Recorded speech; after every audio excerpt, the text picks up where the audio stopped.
নমস্কার বন্ধুরা, সুবচনের সাহিত্য সভায় আপনাদের স্বাগত জানাই। আমি আজকে পড়তে চলেছি শ্রীমতী মৈত্রেয়ী দেবী রচিত মংপুতে রবীন্দ্রনাথ এই স্মৃতিচারণ গ্রন্থটির চতুর্থ পর্বের তৃতীয় ভাগ।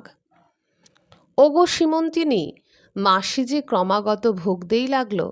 আমার ওষুধে ফল হচ্ছে না, না খাচ্ছেন না। সুধাকান্তবাবু বললেন উনি অনেক অনিয়ম করেন। তাই নাকি? চলো, কোথায় সে আছে বুঝিয়ে বলে আসি। না না, আপনাকে যেতে হবে না, সে খুব আসতে পারবে। মাসি এলো। দেখো মাতৃশশা, এটা কিন্তু ভালো হচ্ছে না। শুনছি তুমি নাকি বড় অনিয়ম করো। খেলেও যা, না খেলেও তা, নিয়ম করলেও যা, অনিয়ম করলেও তা। এই শোনো কথা, এখন একটা ওষুধের পরীক্ষা চলছে। এখন যদি তুমি অনিয়ম করো তাহলে এ অভাগা ডাক্তারের প্রতি বড় অবিচার করা হয়। তাছাড়া তোমার ওই ভাগ্নিটি তো সর্বদাই আমার কৃতিত্বে কমাবার চেষ্টায় আছেন। এনে দিলুম ওষুধ, এনে দিলুম বই, তা একবার পড়ে না। ওষুধগুলো যেমন রেখে গিয়েছি তেমনই আছে, খায় না পর্যন্ত। এত অবজ্ঞা! তবু আমি মাঝে মাঝে খেয়ে কমাই। বাহ, অসুখই করে না তো ওষুধ খাবো কি? শুনে ঈর্ষা হচ্ছে। আমারও এক সময়ে ওই দুঃখই ছিল।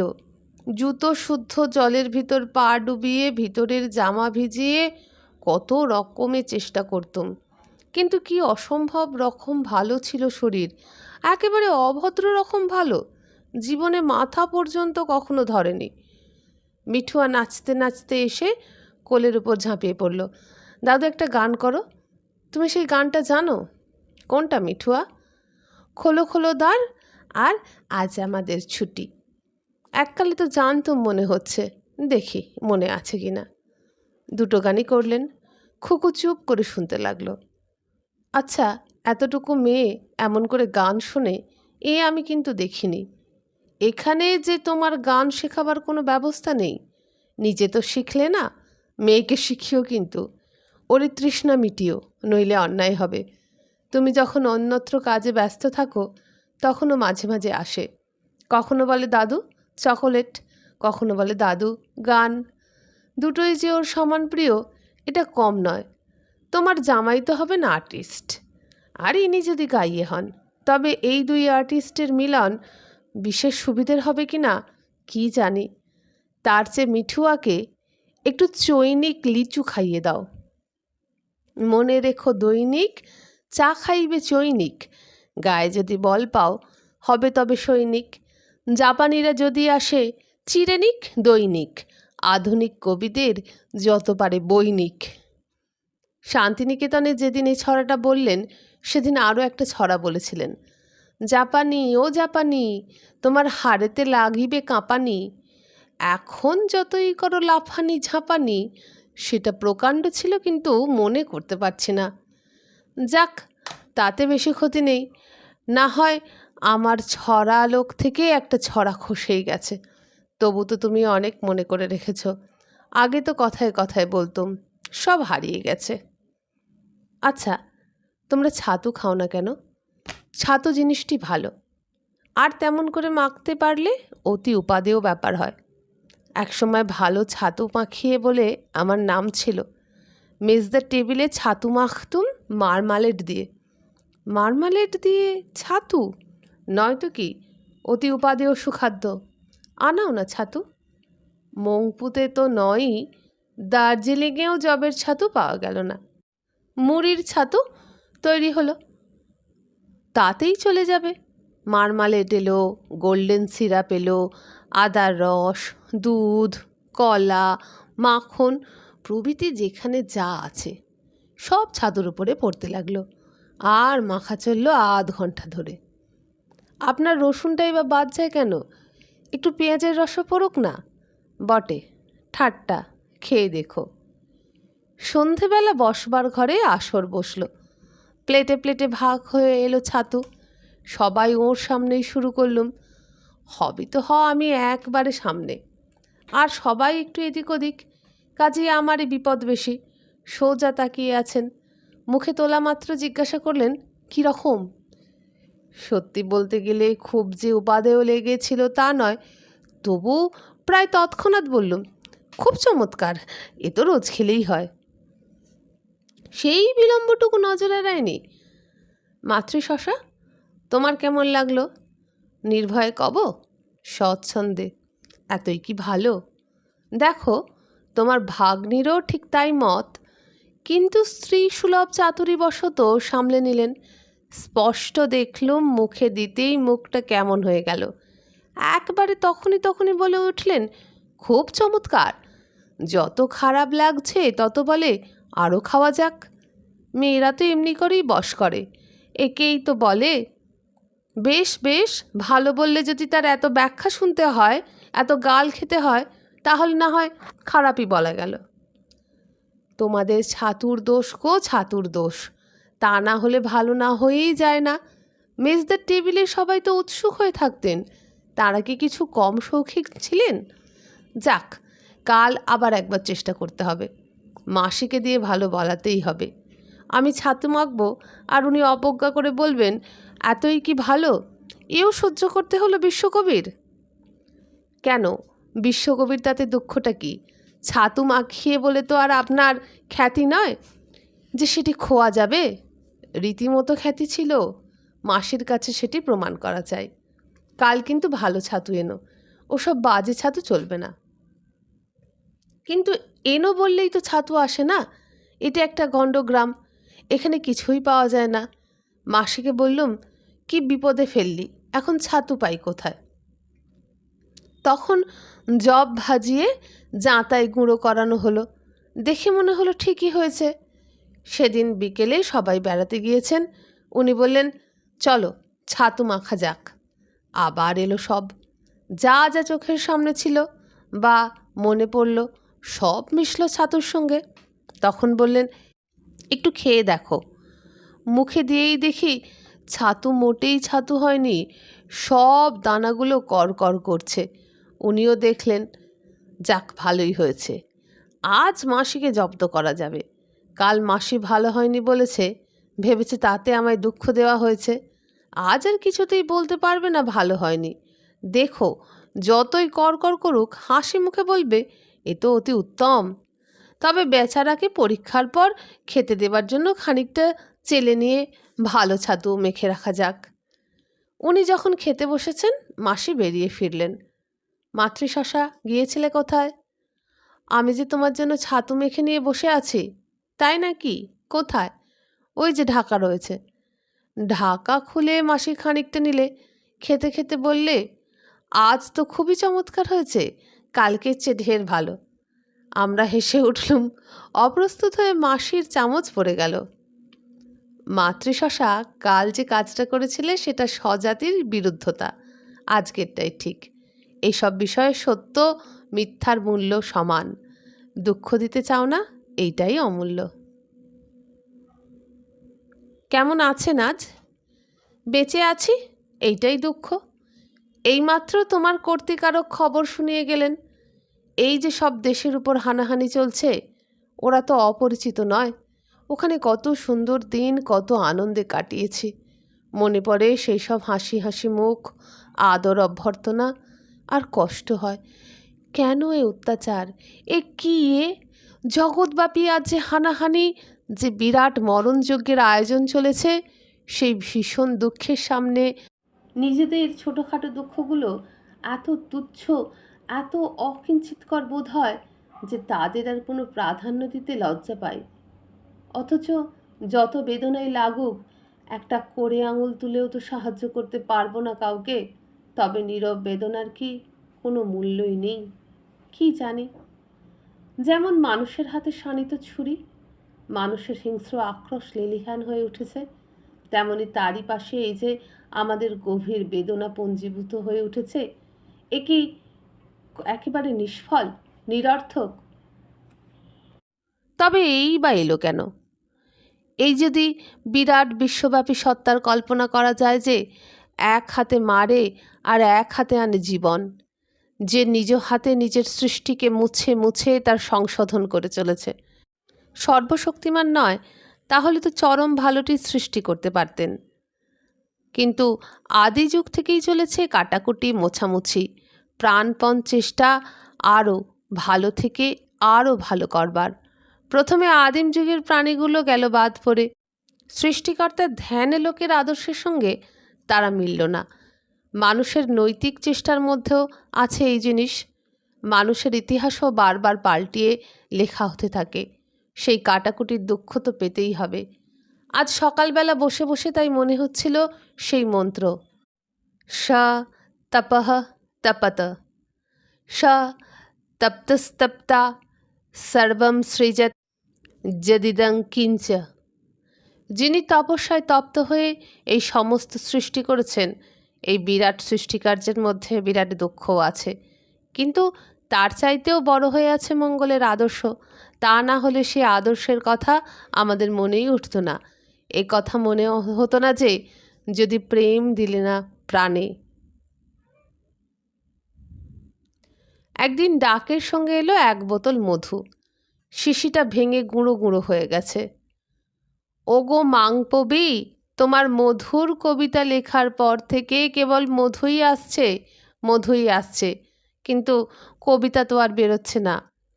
একসঙ্গে 4-4টে মধুর কবিতা লিখলুম, তুমি আবার দিলে প্রবাসীতে ছাপিয়ে।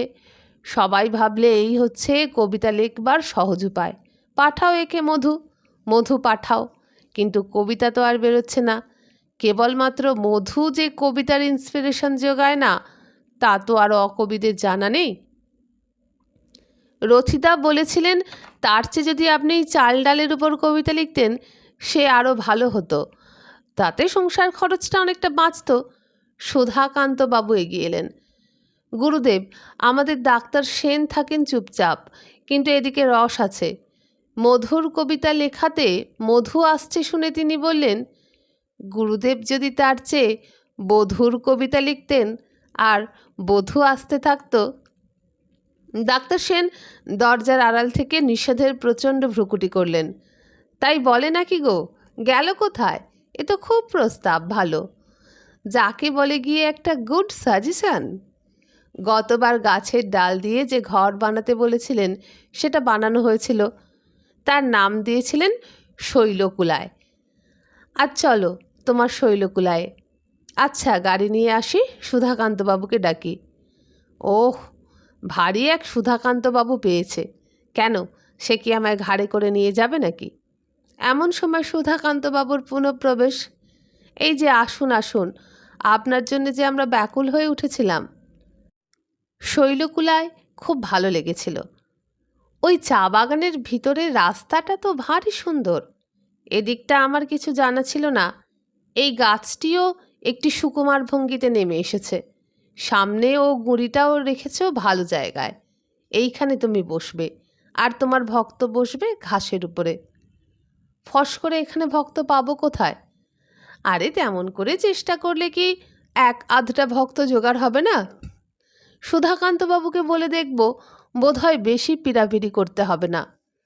না অমিয়, এ ঘরটি ভারী সুন্দর হয়েছে। কার সাজেশন ইনি বোধহয় সে কথাটা সম্পূর্ণ চেপে গিয়েছেন। মোটেই না, আমি সকলকে বলেছি। আচ্ছা, তোমরা সব এখন পালাও, আহারাদি করো গে, আমি বসে বসে দেখি। আর ওই প্রুফটা নিয়ে যাও সীমন্তিনী। বালিশে চুল মেলে দিয়ে ঘুমোতে ঘুমোতে পড়ো গিয়ে। বিকেলবেলা গিয়ে দেখি চারিদিকের জানালা খোলা। উনি খুব খুশি মুখে চুপ করে বসে রয়েছেন। দেখো, আমি দেখছি ওই যে প্রকাণ্ড গাছটা, ওর দিকে চেয়ে চেয়ে চোখ ফেরানো যায় না। বাতাসে আলোতে ঝলমল করছে। এত দেখছি চিরজীবন, আর প্রতিদিন দেখছি। তাই বলছিলুম মনে মনে যে এমন করে কে এদের দেখবে যখন আমি থাকবো না। কিন্তু একটা কথা আছে, যদিও জানি বললে আপত্তি তুলবে। আর বলতে হবে না আপনি এই ঘরে থাকতে চান, এই তো? এইবার ঠিক ধরেছ। ফস করে কি করে বুঝে ফেললে? তোমার বুদ্ধি তো এত তীক্ষ্ণ ছিল না। আমার সঙ্গে থাকতে থাকতে শান পড়ছে আর উজ্জ্বল হয়ে উঠছে। সে যাই হোক, কিন্তু তা হয় না। এই দেখো, আমিও এ জানতাম। তুমিও যেমন আমার মনের কথা বললে, আমিও তেমনি তোমার মনের কথা বলেছি, কিন্তু কেন হয় না? তোমার যুক্তিগুলোও আমি জানি। প্রথম কথা, এখানে চানের ঘর নেই, তার জন্য বিশেষ কোনো হাঙ্গামা হয় না। ছোটোখাটো একটা ব্যবস্থা 2-1 দিনেই তো হয়ে যেতে পারে। আমি ডাক্তারকে বললেই সে করে দেবে, যদি তুমি না মাঝখানে পড়ে বাধা দাও। দ্বিতীয় আপত্তি, এত দূর বাড়ি থেকে একা একা কী করে থাকবেন? কেন, আমি একেবারে নাবালিকা?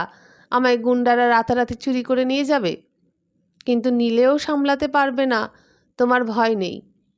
তৃতীয় কারণ, আমাদের ভয়ানক ভাবনা হবে। সে ভাবনার কোনো কারণ নেই।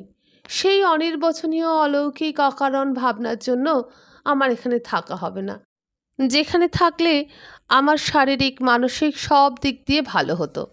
এটা কি উচিত? তুমি ভেবে বলো। আচ্ছা, তাহলে সুধাকান্তবাবুকে বলি। এই কথাটারই অপেক্ষায় ছিলাম। সুধাকান্তবাবুকে বলি। তাঁকে না বলে জগতে কোনো কাজ কখনো স্থির হতে পারে না। তিনিই হলেন এ বাড়ির ডিকটেটর। রবীন্দ্রনাথের এমন অবস্থা হলো যে সুধাকান্তবাবুর কথায় তাকে উঠতে বসতে হবে। হায় রে হায়। সেদিন সকালবেলা কফি এলো, আর এলেন সুধাকান্তবাবু। দেখ সুধা সমুদ্র, ড্যাশের এই প্রবন্ধটার যা হোক একটা ব্যবস্থা করে দে। যারা আমার জীবনী লিখতে শুরু করে আমার এত খারাপ লাগে। কে জানে আমার জীবনের কি, এই সুদীর্ঘ জীবন কি করে কাটিয়েছি, কি ভেবেছি, কি পেয়েছি, কি বেদনা, কি আনন্দ, কত রকম এক্সপেরিয়েন্স, তার কত সূক্ষ্ম সূক্ষ্ম পথ, কত শত শত দিক। কে তা জানে বল? কে আমার জীবনী লিখবে? কেউ আমাকে এতটুকু দেখেছে, কেউ বা আর এতটুকু, কিন্তু না দেখা অংশটা যে অনেক বেশি।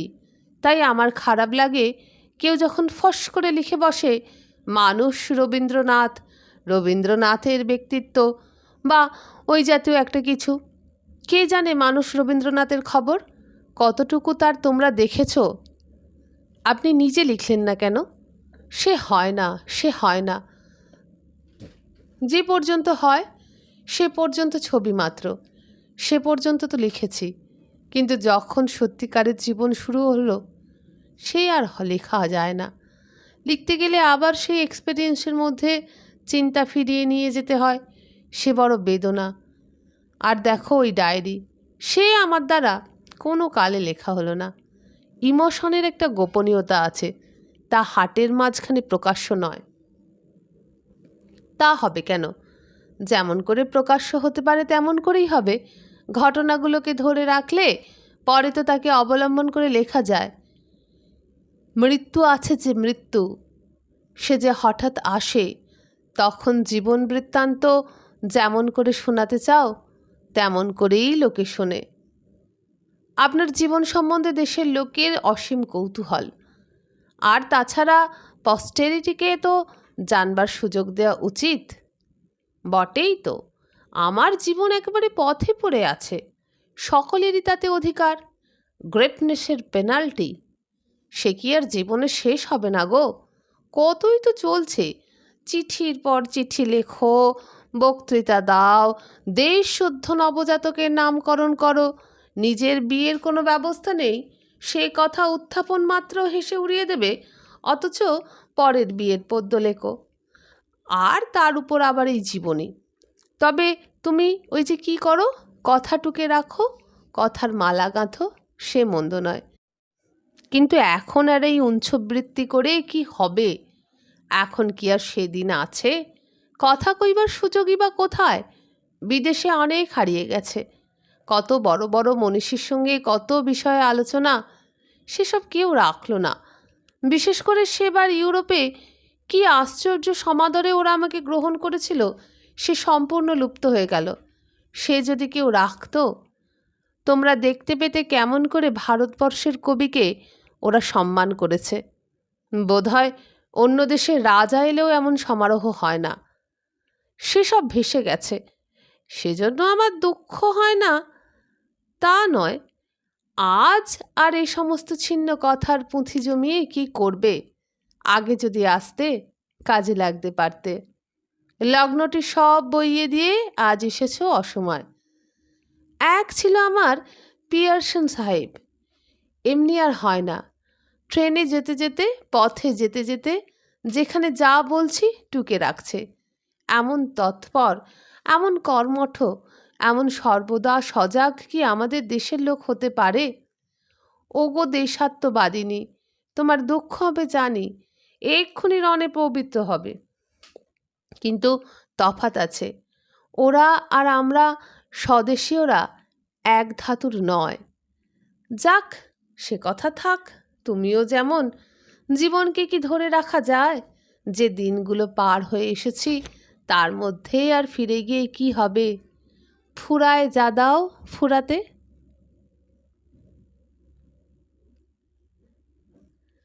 কালকে সেই অলংকারের বইটা পড়ছিলুম গো, এ পড়ে ওঠাই শক্ত।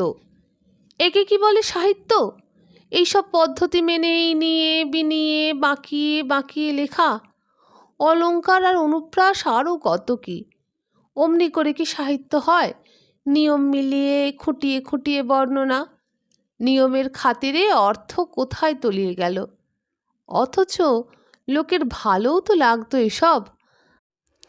আমাদের সময়ে সেই সুর করে পাঁচালি পড়া, মিটমিটে প্রদীপের আলোয় মাদুর বিছিয়ে বসে, আর হরু ঠাকুরের কাব্য, সে তো খুব উপভোগ্য ছিল। সে কি আর এখন তোমাদের ভালো লাগবে? তাই বলি, তোমরা যে স্তুতিবাদ করো সে সত্য নয় গো। চিরকালের জন্য কি কিছু দেওয়া যায়? কি জানি, আমার রচনার মধ্যেও অনেক কিছু আছে যা সমসাময়িক। সেসব ছাঁট পড়ে যাবে, বাদ পড়ে যাবে। তারপর বাকি যদি কিছু থাকে তবে মহাকাল তা গ্রহণ করবেন। বোঝা তো অনেক জমেছে, এত বোঝা কি পার হবে? তার মধ্যে আবার আজকাল এক উৎপাত জুটেছে। আমার কর্তাদের মাথায় ঢুকেছে ইতিহাস রক্ষা। কোথা থেকে সব কবর খুঁড়ে এনে হাজির করে বলে আমার রচনা। সে দেখলে লজ্জায় মরে যাই। বলতে ইচ্ছে করে সে তোমার লেখা, কিন্তু তা হবার নয়। ছাপার অক্ষরে একবার কালি পড়লে সে কলঙ্ক আর ঘুঁচবে না। ইতিহাস রক্ষা। আরে কাব্যের আবার ইতিহাসের দরকার কি? তার মূল্য তার আপনার মধ্যেই আছে। ফুলের মূল্য বুঝতে গেলে কি তার শিকড় উৎপাটন করতে হবে? সৃষ্টিকর্তা আপনিও তো তার নিজের রচনা বারবার সংশোধন করে চলেছেন। নির্মম হাতে মুছে ফেলেছেন কত অসমাপ্ত সৃষ্টি। কত পরীক্ষা উত্তীর্ণ হয়ে আজকের মানুষ তৈরি হয়েছে, সেসব চাপা পড়ে গেল, নিশ্চিহ্ন হয়ে গেল। কাঁচা বয়সে শুরু করেছে লেখা, কত কাঁচা দুর্বল রচনা স্তূপ হয়ে আছে। যা আবর্জনা তা বাদ দিতে চাই। ইচ্ছে মতো ছাঁটাই করে গড়ে তুলি মূর্তিটি। মুছতে দেবে না? ছবি আঁকবে, রবার ব্যবহার করবে না, ইরেজার?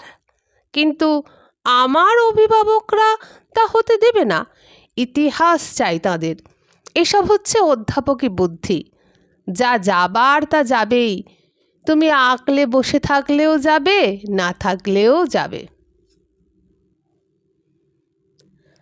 আজ সকালে খুকু ভারী মজা করেছে। কদিন থেকে সেই ছড়াটা শুনছে। ঝিনেদার জমিদার কালাচাঁদ রায়রা সে বছর পুষেছিল এক পাল পায়রা।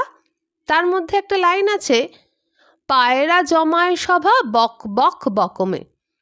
আজ ভোরবেলা দেখি খুকু আর তার বাবা বক বক করে আজে বাজে কথা বলছে। আমি বললুম, খুকু কি বলছো তোমরা? ও বললে, আমরা পায়রার মতো বক বকম করছি। আমার এত মজা লাগলো। পায়রার ডাককে যে বক বকম বলে, মানুষে যে সেই রকম অকারণ কথা বলে, বক বকম করে, এত কথা 4-5 দিন আগেও ওর সম্পূর্ণ অজানা ছিল। ওই ছড়াটা থেকে পেল পায়রা, পেল তাদের অকারণ বক বকম, আর দিব্যি কথাটা ব্যবহার করলো।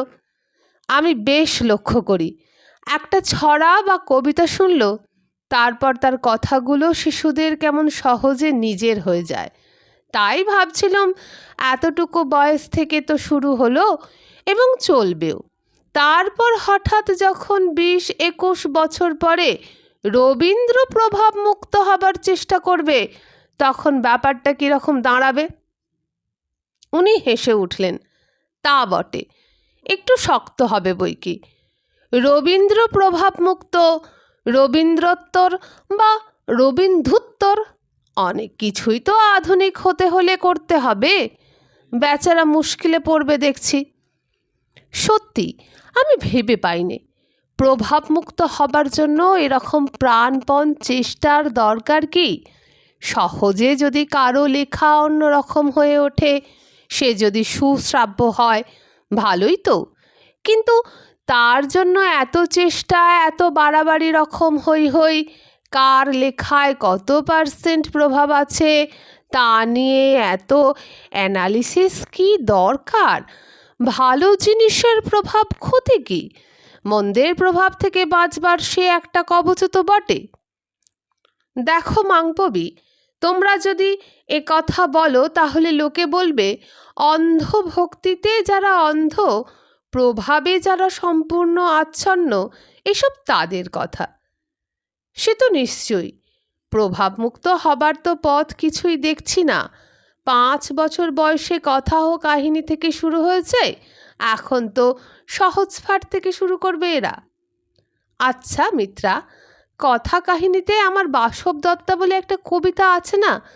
কাল দেখছিলাম কে একজন বাসব দত্তার উপর নাটক লিখেছেন। তখন মনে হচ্ছিল আমারও একটা আছে। তাই নাকি? বাসব দত্তা বলে? মনে নেই তো। মনে নেই, কোথায় যেন আছে। সন্ন্যাসী উপগুপ্ত মথুরাপুরীর প্রাচীরের তলে একদা ছিলেন সুপ্ত। নগরীর দ্বীপ নিবেছে পবনে, দুয়ার রুদ্ধ পৌর ভবনে। নিশীথের তারা শ্রাবণ ও গগনে, ঘন মেঘে অবলুপ্ত। কাহার নূপুর সিঞ্চিত পদ সহসা বাজিল বক্ষে। সন্ন্যাসীবর চমকি জাগিল, তন্দ্রাজরিমা পলকে ভাগিল। রূঢ় দ্বীপের আলোক লাগিল ক্ষমা সুন্দর চক্ষে। নগরীর নটি চলে অভিসারে, যৌবন মদে মত্তা। অঙ্গে আঁচল সুনীল বরণ, রুনু ঝুনু রবে বাজে আভরণ। সন্ন্যাসী গায়ে পড়িতে চরণ, থামিল বাসব দত্তা। প্রদীপ ধরিয়া হেরিল তাহার নবীন গৌর কান্তি। সৌম্য সাহস তরুণ বয়ান, করুণা কিরণে বিকচ নয়ান। শুভ্র ললাটে ইন্দু সমান, ভাতিছে স্নিগ্ধ শান্তি। কহিল রমণী ললিত কণ্ঠে, নয়নে জড়িত লজ্জা। ক্ষমা করো মোরে কুমার কিশোর, দয়া করো যদি গৃহে চলো মোর। এ ধরণী তল কঠিন কঠোর, এ নহে তোমার শয্যা। সন্ন্যাসী কহে করুণ বচনে, ওই লাবণ্য পুঞ্জে, এখনো আমার সময় হয়নি। যেথায় চলেছ যাও তুমি ধনী, সময় যেদিন আসিবে আপনি যাইব তোমার কুঞ্জে। সহসা ঝঞ্ঝা তড়িৎ শিখায় মেলিল বিপুল আশ্ব। রমণী কাঁপিয়া উঠিল তরাসে, প্রলয় শঙ্খ বাজিল বাতাসে। আকাশে বজ্র ঘোর পরিহাসে, হাসিল অট্টহাস্য। বর্ষ তখনও হয় নাই শেষ, এসেছে চৈত্র সন্ধ্যা। বাতাস হয়েছে উতলা আকুল, পথতরু শাখে ধরেছে মুকুল। রাজার কাননে ফুটেছে বকুল, পারুল রজনীগন্ধা। অতি দূর হতে আসিছে পবনে বাঁশির মদির মন্দ্র। জনহীন পুরী পুরবাসী সবে, গেছে মধুবনে ফুল উৎসবে। শূন্য নগরী নিরখী নীরবে, হাসিছে পূর্ণচন্দ্র। নির্জন পথে জ্যোৎস্না আলোতে সন্ন্যাসী একা যাত্রী। মাথার উপর তরু বিথিকার, কোকিল কুহরি উঠে বারবার। এতদিন পরে এসেছে কি তার আজি অভিসার রাত্রি। নগর ছাড়ায় গেলেন দণ্ডী বাহির প্রাচীর প্রান্তে। দাঁড়ালেন আসি পরিখার ধারে, আম্রবনের ছায়ার আঁধারে। কে ওই রমণী পড়িয়ে একধারে, তাহার চরণ পান্তে। নিদারুণ রোগে মারিগুটিকায় ভরে গেছে তার অঙ্গ। রোগমসি ঢালা কালিতনু তার, লয়ে প্রজাগণে পুরো পরিখার। বাহিরে ফেলেছে করি পরিহার, বিষাক্ত তার সঙ্গ। সন্ন্যাসী বসিয়া আড়ষ্ট শির তুলে নিল নিজ অঙ্কে। ঢালি দিল জল শুষ্ক অধরে, মন্ত্র পড়িয়া দিল শির পরে, লেপি দিল দেহ আপনার করে, শীত চন্দন পঙ্কে। ঝরিছে মুকুল কুজিছে কোকিল, যামিনী জোছনা মত্তা, কি তুমি এসেছ হুকু দয়াময়, শুধাইলে নারী সন্ন্যাসী কয়, আজি রজনীতে হয়েছে সময়, এসেছি বাসবদত্তা। সমস্তটা বলা হয়ে গেল। যখন বলে চলেছি, চোখ মাটির দিকে নামিয়ে বসে আছেন, পা নাড়াচ্ছেন একটু একটু। থামলে বললেন, এবার আমায় লজ্জা দিলে, একেবারে আগাগোড়া মুখস্থ। আমি আবার তোমায় জিজ্ঞাসা করতে গিয়েছিলুম কবিতাটা জানো কি না, কীরকম ঘুরিয়ে ফিরিয়ে লিখেছি, মন্দ হয়নি তা বলতে হবে। তুমি যখন তোমার সুকুমার কণ্ঠে আবৃত্তি করছিলে, ভালো লাগছিল তা মানতেই হবে। আর একেবারে মুখস্থ? দেখুন, আর যাই করি আপনার কাছ থেকে ফাঁকে দিয়ে প্রশংসা শুনতে রাজি নই। অভিসার কবিতাটি মুখস্থ বলা এমন কিছু নয়, ও অনেকেই মুখস্থ আছে। বোধহয় যারা তারা কবিতা পড়েন তাদের অধিকাংশই বলতে পারবেন। এ তুমি বাড়িয়ে বলছো। মোটেই নয়। আমার এত অবাক লাগে, আপনি একেবারেই জানেন না কীরকম করে কতটা সবাই পড়ে আপনার লেখা। আপনি যখন হঠাৎ বলেন, গল্পগুচ্ছের গল্পগুলো বোধহয় তোমাদের মনে নেই, তখন আমাদের কীরকম যে মজা লাগে। বন্ধুরা, এখানেই শেষ হলো মংপুতে রবীন্দ্রনাথের আজকের পর্ব। জন্মদিন এগিয়ে এলো, আয়োজন চলেছে। রথিধারা শীঘ্রই আসবেন, উনি খুশি হয়ে অপেক্ষা করে আছেন। 25শে বৈশাখের 2-3 দিন আগে রবিবার এখানে উৎসবের বন্দোবস্ত হলো। সকালবেলা 10টার সময় স্নান করে কালো জামা, কালো রঙের জুতো পরে বাইরে এসে বসলেন। কাঠের বুদ্ধমূর্তির সামনে বসে একজন বৌদ্ধ স্তোত্র পাঠ করল। কবি ঈশোপনিষদ থেকে অনেকটা পড়লেন। সেই দিন দুপুরবেলা জন্মদিন বলে 3টে কবিতা লিখেছিলেন, তার মধ্যে বৌদ্ধ বৃদ্ধের কথা ছিল। বিকেলবেলা দলে দলে সবাই আসতে লাগলো।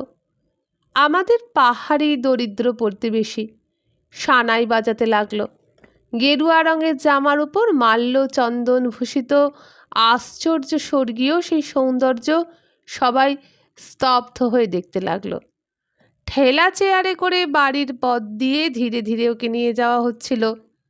দলে দলে পাহাড়িরা প্রণত হয়ে ফুল দিচ্ছিল। প্রত্যেকটি লোক, শিশু, বৃদ্ধ সবাই কিছু না কিছু ফুল এনেছে। ওরা যে এমন করে ফুল দিতে জানে তা আগে কখনো মনে করিনি। তিব্বতীরা পরালো খর্দা গাছের সুতোয় বোনা স্কার্ফ, যা ওরা লামাদের পরায়। ফুলে প্রায় আবৃত হয়ে গিয়েছিলেন। শঙ্খধ্বনির মধ্যে শিলাতলে এসে বসলেন। তিব্বতী আর ভুটানিরা শুরু করলো তাদের জঙ্গলি তাণ্ডব নাচ। তারপর চালাটার নিচে সব সারি সারি বসে গেল পাতার ঠোঙা নিয়ে। উনি বললেন, তোমরা পরিবেশন করো। সমস্তক্ষণ বসে দেখতে লাগলেন। আমাদের ডেকে ডেকে বলতে লাগলেন কে পায়নি, কাকে আর একবার দেওয়া দরকার।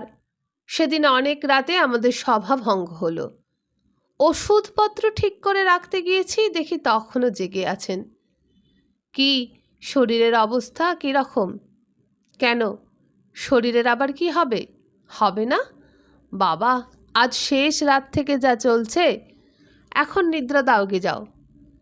এমন দিনে যে আমাদের কাছে আপনাকে পাবো, এ কখনো কল্পনা করিনি। কল্পনা শক্তির অভাব একেই বলে। তারপর দিন সকালবেলা আমরা সবাই পায়ের কাছে বসেছি। সুধাকান্তবাবু প্রস্তুত হচ্ছেন। নিদারুণ মৃত্যু সংবাদ তাকে জানাতে হবে। শোনো কালকির কবিতা। রয়ে গেল মংপুর একটা স্মৃতি। জীবনের 80 বর্ষে প্রবেশনী যবে, এ বিস্ময় মনে আজ জাগে। লক্ষ কোটি নক্ষত্রের অগ্নি নির্ঝরের জেথা, নিঃশব্দে জ্যোতির বন্যাধারা ছুটে যাওয়া অচিন্ত বেগে নিরুদ্দেশ শূন্যতা প্লাবিয়া দিকে দিকে।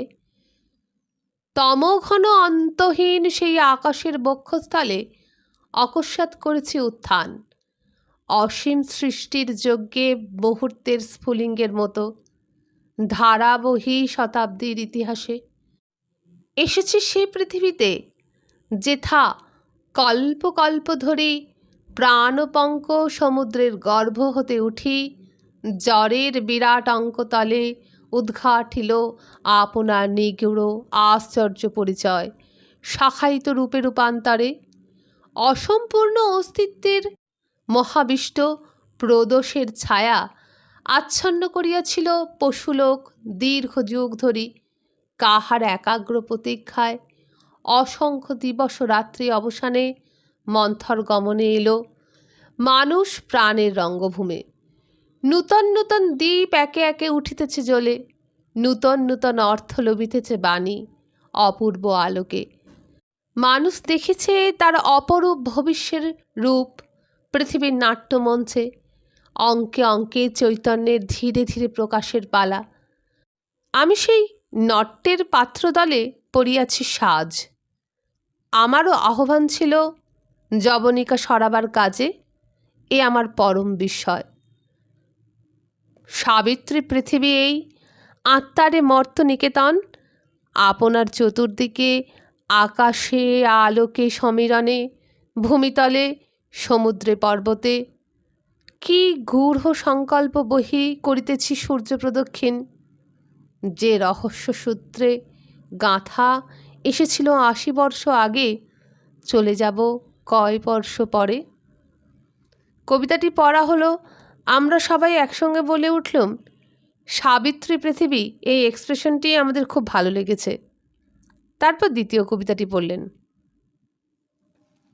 কাল প্রাতে মোর জন্মদিনে এসইল আতিথ্য বাসে, বুদ্ধের নেপালি ভক্ত এসেছিল মোর বার্তা শুনে, ভূতলে আসন পাতি বুদ্ধের বন্দনা মন্ত্র শুনাইল আমার কল্যাণে, গ্রহণ করিনু সেই বাণী।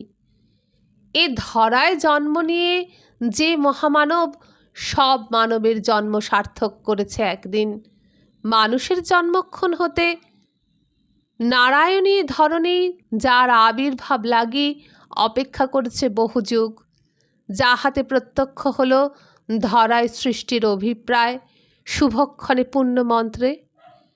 তাহারে স্মরণ করি জানিলাম মনে, প্রবেশী মানবলোকে ৮০ বর্ষ আগেও এই মহাপুরুষের পুণ্যভাগী হয়েছে আমিও। অপরাহ্নে এসেছিল জন্মবাসরে আমন্ত্রণে পাহাড়িয়া যত, একে একে দিল মোরে পুষ্পের মঞ্জরি নমস্কার সহ। ধরণী লোভিয়াছিল কোনক্ষণে প্রস্তর আসনে বসি, বহু যুগ বহ্নিতপ্ত তপস্যার পরে এই পর। এ পুষ্পের দান মানুষের জন্মদিনে উৎসর্গ করিবে আশা করি, সেই বর মানুষেরে সুন্দরেরে সেই নমস্কার। আজই এলো মোর হাতে আমার জন্মের এই সার্থক স্মরণ, নক্ষত্র খচিত মহাকাশে কোথায় কি জ্যোতি সম্পদের মাঝে কখনো দিয়েছে দেখা এ দুর্লভ সম্মান। পড়া হয়ে গেলে একটু পরে সুধাকান্তবাবু বললেন, একটা খারাপ খবর আছে। খারাপ খবর? কি খারাপ খবর? সুরেনের অসুখ বেড়েছে? তিনি আর নেই, কালকেই খবর এসেছে। অত লোকজনের মধ্যে বলিনি। ভালোই করেছ, তাহলে আর মাথা তুলতে পারতুম না। সবাই চলে গেলাম, স্তব্ধ হয়ে চোখ বুজে বসে রইলেন। আড়াল থেকে দেখলুম চোখ বুঝে কষ্টে আত্মসংবরণ করছেন।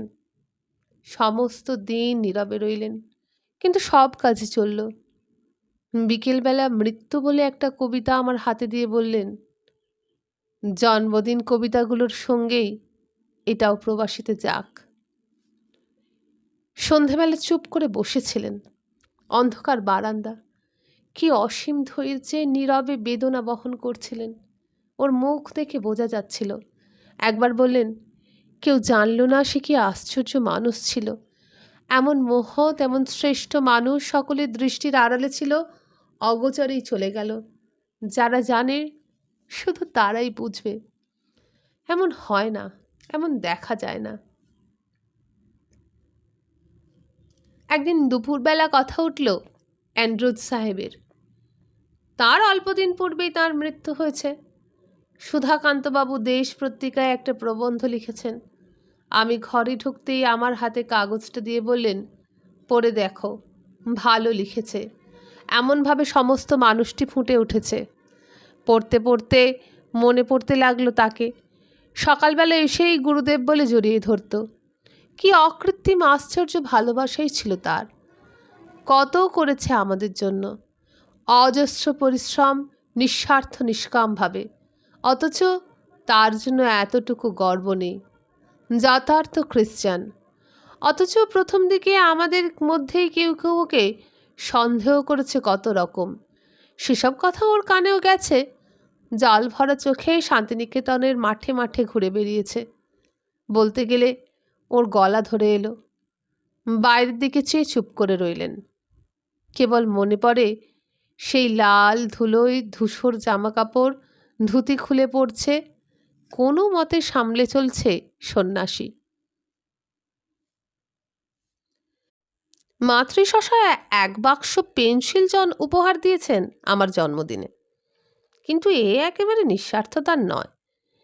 এর আবার একটা শর্ত আছে, একখানা ছবি এঁকে দিতে হবে। হবে তো হবে, সন্ধেবেলায় আঁকে না। তার চেয়ে এখন বাইরে চলুন। মাসিকে বলে দেবো তুমি সৎকার্যে বাধা দাও। ওই জানালাটা খুলে দাও, বড় গাছটা আঁকবো। তোমার ছবি এঁকে এঁকে অরুচি হয়ে গেল। তার কারণ একটাও আমার মতো হয়নি। আমি যথার্থ আর্টিস্ট কি না তাই হয়নি। তোমার ছবি দেখলে যদি আলুকে না মনে পড়ে তাহলে আর হলো কি? আমি তো আলুবাবুর মতোই দেখতে। না না, অতটা আমিও বলতে পারি না। আমারও মুখে বাঁধে। ফস করে তোমাকে সুধাকান্ত বা আলুর মতো দেখতে বলা একটু বাড়াবাড়ি হয়ে যায়। একটা প্রকাণ্ড কাগজ নিয়ে বসে চেস্টনাট গাছটার ছবি আঁকতে শুরু করলেন। আমি একটা ছুরি দিয়ে পেন্সিল কাটতে শুরু করলাম। এত জোরে জোরে পেন্সিল ঘষতেন যে 2 মিনিটের মধ্যে ক্ষয়ে যেত। আচ্ছা অকর্মা যা হোক, পেন্সিলও কাটতে জানো না? দাও দাও, একটা অন্য রং দাও। কী রং?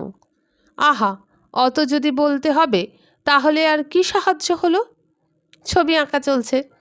এমন সময় কয়েকজন দেখা করতে এলেন। তাঁরা বললেন, আপনি কালই যাচ্ছেন? আবার আসবো কয়েকদিন পরে।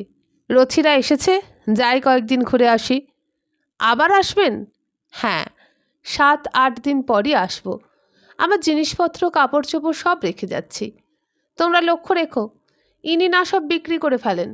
বড় ভয়ে ভয়ে রেখে যাচ্ছি। ছবিটা শেষ হলো।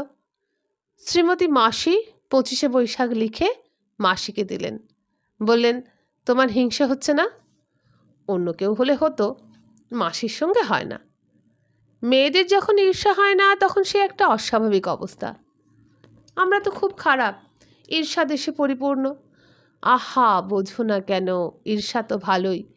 আমি ছবি এঁকে এঁকে সকলকে বিতরণ করছি, আর তোমার কোনো মনোবিকারী হচ্ছে না। এটা এমনই কি সুখবর? চলার বড়ি বানাচ্ছি গো, চলার বড়ি। বুঝতে পারলে না? সব জিনিসের সংক্ষিপ্ত অস্তিত্ব হচ্ছে বড়ি ভাবে। তা আমি এই চেয়ারে বসে বসে পা নাড়াচ্ছি। এতে বসে বসেই চলার কাজ হচ্ছে। তুমি যতক্ষণ ভাঁড়ার ঘরে রাজত্ব সামলাচ্ছিলে, আমি ততক্ষণে 2-4 মাইল বেরিয়ে এলুম এই চেয়ারে বসে। একে বলা যায় চলার বড়ি। যাক, এখন একটা কথা আছে, সমতট পরিহরি কতকাল মাংপবি, শৈল শিখর পরে লাম্ফবি ঝাম্পবি, যুগল মূরতি যেন গদ্যে ও পদ্যে, শ্যামলিম সিংকনা কুঞ্জের মধ্যে, নির্জন গিরিশিরে বিরচিল চম্পু, তরেই কি নাম দিলি মংপু। যাই হোক, আপাতত তো কালিম্পং চলো। তোমার কর্তৃপকারককে বলতে হবে, না হলে বৌমা বলবেন, ওরা যদি একবারও না আসেন তাহলে আপনারা যাওয়া চলবে না। আমাদের একটা মান সম্মান আছে তো। তিনি হলেন কর্ত্রী আমার, সবাই তাঁর অধীনে। যদি এরকম বলেই বসেন তখন তো আর আমার আশা হবে না। দুপুরবেলা কালিম্পং থেকে গাড়ি আসবে, সকাল থেকেই তৈরি হয়ে বসে আছেন। আমরা খুব রাগ করলাম। বেশ যা হোক, যাবেনই তো, কিন্তু এত তাড়া কেন? আমাদের কাছ থেকে যেতে যদি এতই আনন্দ হয়, তাও তো ভদ্রতা করে একটু চেপে যেতে হয়। ভদ্রে চাপবার চেষ্টা তো করছি, কিন্তু পেরে উঠছি নে, এত আনন্দ। যাও কোথাও, চুপ করে এইখানেই বসো। মাটিতে কেন? ওই তো তোমার দোষ। গান গেয়ে উঠলেন। কেন ধরে রাখা? ও যে যাবে চলে। মন খারাপ কেন করবে? যেতে তো একদিন হবেই। তাই তো তোমার মাকে বলছিলুম, অভিমন্যুর মতো যেমন বুঝতে শুধু প্রবেশের পথ ছিল, মংপুতেও তেমনি একমাত্র প্রবেশেরই পথ আছে। হঠাৎ কোনো রকমে একটা টেলিগ্রাম না এসে পড়লে আর ছাড়া পাবার উপায় নেই।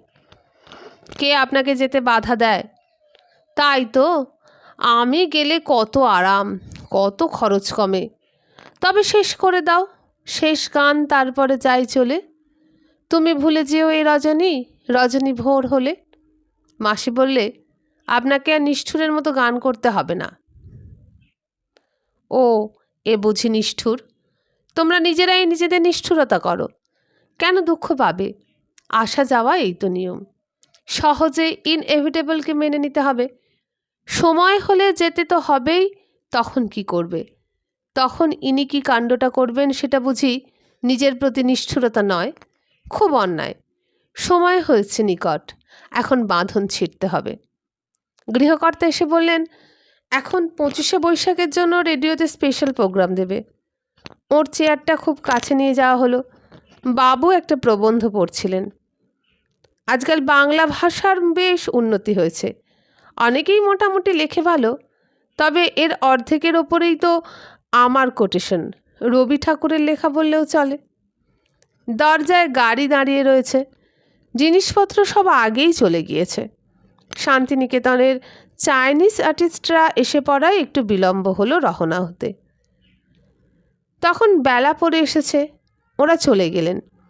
বাড়িতে কি অসীম শূন্যতা, মনও কীরকম খালি হয়ে যায়।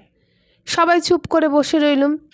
মনে পড়তে লাগলো, ভুলে যেও এ রজনী, এ রজনী ভোর হলে। আমাদের জীবনে এ ভোলার মতোই ঘটনা বটে।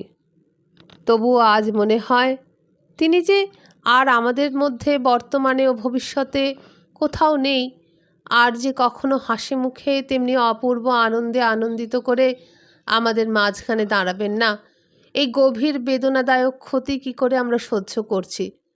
তিনি না হলেও জীবন চলে, কিন্তু তাকে পেলে যে কি আনন্দে উচ্ছ্বলিত হতে হতে জীবনের স্রোত ঝর্ণার মতো নিচে চলে, সে যারা তাকে দেখেননি তাদের পক্ষে কল্পনা করা সম্ভব হবে না। যদিও কালো ধর্মে হয়তো আজ যেমন করে মনে পড়ছে এমন করে পরে মনে পড়বে না, কিন্তু তবুও একদিন তিনি আমাদের জীবনে এসেছিলেন বলেই জীবন এমন মধুর, এমন রমণীয় হয়ে উঠেছিল। জীবনের যে দিনগুলি তারা জীবনের প্রধান সঞ্চয় হয়ে থাকবে। মনে পড়ে একদিন একটি ছোট মেয়েকে ছবি কবিতাটা শোনাচ্ছিলেন। বোঝাতে বোঝাতে বললেন, একবার এলাহাবাদে 70 ঘরে পুরানো জিনিসপত্র কাগজপত্র ঘাঁটতে ঘাঁটতে ছবিখানি পেলুম। হঠাৎ ছবিখানা দেখে মনে হলো, কি আশ্চর্য, এই কিছুদিন আগে আমাদের মাঝখানে এত সত্য হয়ে যে ছিল, জীবনে এতখানি হয়েছিল, আজ সে কত দূরে দাঁড়িয়ে আছে। আমাদের জীবন ছুটে চলেছে, কিন্তু সে থেমে গেছে ওইখানে। কতটুকুই বা আর তাকে মনে পড়ে। কিন্তু তবু তোমারে কি গিয়েছিনু ভুলে? ভুলেছি বটে, কিন্তু সে ভোলা কী রকম? তুমি আমার জীবনের মধ্যে অত্যন্ত বেশি হয়ে আছো বলেই সর্বদা তোমাকে মনে করতে হয় না। যেমন আমাদের যে চোখ আছে, সে কথা কি আমরা সর্বদা মনে করি যে আমাদের চোখ আছে, চোখ আছে? তবুও তো চোখ আছে বলেই আমরা দেখতে পাই। তেমনি সর্বদা মনে করিনি বটে যে তুমি ছিলে, তুমি ছিলে, কিন্তু তুমি জীবনের মূলে আছো বলেই, তুমি একদিন এসেছিলে বলেই আমার ভুবন এত আনন্দময়, আমার জীবনে এত মাধুর্য। তোমারে কি গিয়েছিনু ভুলে? তুমি যে নিয়েছো বাসা জীবনের মূলে, তাই ভুল। অন্য মনে চলি পথ, ভুলিনে কি ফুল, ভুলেনি কি তারা। তবুও তাহারা প্রাণের নিঃশ্বাস বায়ু করে সুমধুর, ভুলের শূন্যতা মাঝে ভরি দেয় সুর। একদিন তার যে অস্তিত্ব প্রত্যক্ষ ছিল, আমার জীবনে তা চিরদিন অসীম মাধুর্য বিস্তার করবে। কিন্তু তিনিও যে হৃদয়ে আমাদের স্থান দিয়েছিলেন, তার ক্লান্ত রোগশয্যা থেকেও মংপুর কথা বারবার স্মরণ করতেন। সেই দুর্লভতম সৌভাগ্য প্রতিদিন অন্তরে লালন করছি। তিনি লিখেছিলেন, মিত্রা, মনে পড়ে শৈলতটে তোমাদের নিভৃত কুটির, হিমাদ্রি যেখানে তার সমুচ্চ শান্তির আসনে নিস্তব্ধ নিত্য, তুঙ্গতার শিখরের সীমা লঙ্ঘন করিতে চায় দূরতম শূন্যের মহিমা। অরণ্য যেতেছে নেমে উপত্যকা বেয়ে, নিশ্চল সবুজ বন্যা, নিবিড় নৈশব্দে রাখেছে ছায়াপুঞ্জ তার শৈলের অন্তরালে। প্রথম অরুণোদয় ঘোষণার কালে আনন্দে আনিত স্পন্দ বিশ্বজীবনের স্বতঃস্ফূর্ত চঞ্চলতা। নির্জন বনের গুড়ো আনন্দের যত ভাষাহীন বিচিত্র সংকেতে লোভিতাম হৃদয়েতে, যে বিস্ময় ধরনের প্রাণের আদিম সূচনায় সহসা নাম না জানা পাখিদের চকিত পাখায় চিন্তামোর যেত ভেসে শুভ্র হিম রেখাঙ্কিত মহানিরুদ্দেশে। বেলা যেত লোকালয় তুলিত তরিত করি সুপ্তথিত শীতল সমর। গিরিগাত্রে পথ গেছে বেঁকে, বোঝা বই চলে লোক, গাড়ি ছুটে চলে থেকে থেকে। পার্বতী জনতা বিদেশি প্রাণ যাত্রার খণ্ড খণ্ড কথা মনে রেখে যায়, রেখা রেখা অসংলগ্ন ছবি যায় এঁকে। শুনি মাঝে মাঝে অদূরে ঘণ্টার ধ্বনি বাজে, কর্মের দৌত সে করে প্রহরে প্রহরে। প্রথম আলো স্পর্শ লাগে, আতিথ্যের সখ্য জাগে ঘরে ঘরে। স্তরে স্তরে দ্বারের সোপানে নানা রঙা ফুলগুলি অতিথির প্রাণে গৃহিণীর যত্ন বহি প্রকৃতির লিপি নিয়ে আসে। আকাশে বাতাসে কলহাস্যে মানুষের স্নেহের বার্তা, যুগ যুগান্তরের মৌনে হিমাদ্রির আনে সার্থকতা। রবীন্দ্রনাথ ঠাকুর। উদয়ন 25 ফেব্রুয়ারি 1941 বিকাল। তোমারে নিরখী ধ্যানে সব হতে স্বতন্ত্র করিয়া অন্তরে ধরিয়া, নাই সময়ের পদধ্বনি নিরন্ত মুহূর্ত স্থির দণ্ডপল কিছু না গণি। নাই আলো নাই অন্ধকার, আমি নাই, গ্রন্থি নাই তোমার আমার। তোমাতে সমস্ত লীন, তুমি আছো একা, আমি হীন চিত্ত মাঝে একান্ত তোমারে শুধু দেখা। এখানেই শেষ হয়ে গেল 4th পর্ব। কেমন লাগলো কমেন্ট করে জানাবেন। আর যদি ভালো লাগে তাহলে লাইক, শেয়ার, সাবস্ক্রাইব করবেন, বন্ধুদের শোনাবেন, নিজেরা শুনবেন আমার পঠিত গল্পগুলি। আরও অনেক ভালো লাগার গল্প আছে আমার এই চ্যানেলে। আজকের মতো বিদায় নিই। নমস্কার।